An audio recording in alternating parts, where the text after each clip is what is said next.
Hočeš postati kralj tapasov? Pri, ti pokažem, kako se naredi španski nigiri. Prvo pripravimo osnovo za kroket. Kocice očistimo, olupke pa dobro zapečemo na olivnem olju.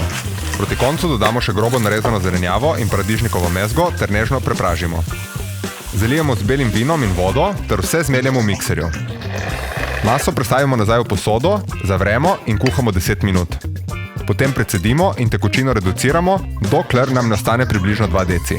Moko in maslo prepražimo in zalivamo s smetano in mlekom, da dobimo gost bešamel. Vmes prilijemo tudi biski iz kozic. Pustimo, da se ohladi in masa zategne.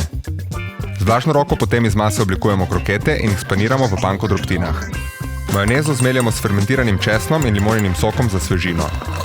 Krokete ocvremo, na vrh nabrizgamo majonezo in nanje položimo repke kozic. Ob kozarčku pa še nekaj svežega in hrustljavega.